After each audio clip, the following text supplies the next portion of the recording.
The 2018 United Nations SDGs Indicator Baseline Report has revealed that 13.6% of Ghanaians are living in extreme poverty. Simply put, Ghana is far from achieving the 17 United Nations Sustainable Development Goals.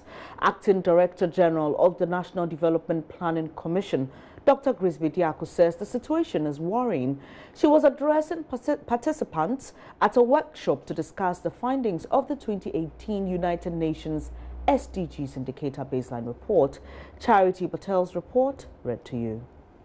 The 2018 Baseline SDGs report revealed that despite all attempts by governments to push the progress of the United Nations Sustainable Development Goals, Ghana is likely to miss targets for some of the goals, especially goals 1, 4, 5 and 8, as progress in these areas is on the decline. The situation, according to Deputy Director of the National Development Planning Commission, Dr. Felix Ado-Yobo, could have dire implications for the country. For many of the targets, we are very far from where we are expected to be, and that certainly means that we should work really very fast. If we don't achieve them, they have implications for other sectors of the economy, and SDG 6 relates to human dignity, even as well as to sanitation. It's not just a basic service, but it relates to human dignity. You need to have a decent place to ease yourself if need be. It has health implications.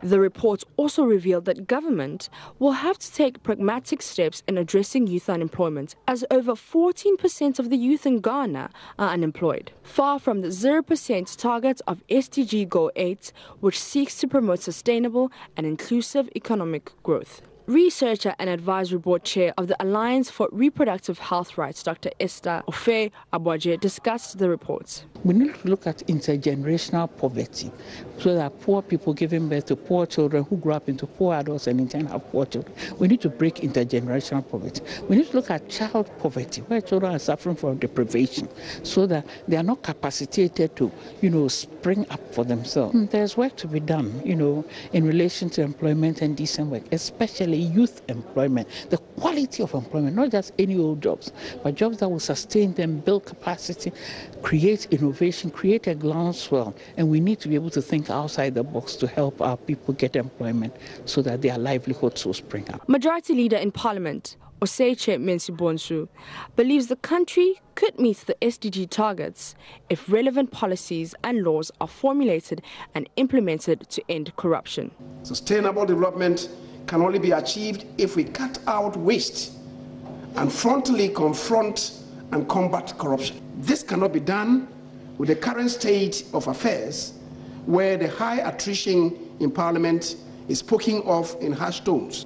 Political parties must confront the increasing trend of monetization in their internal organizations. Otherwise, we lose the battle against corruption.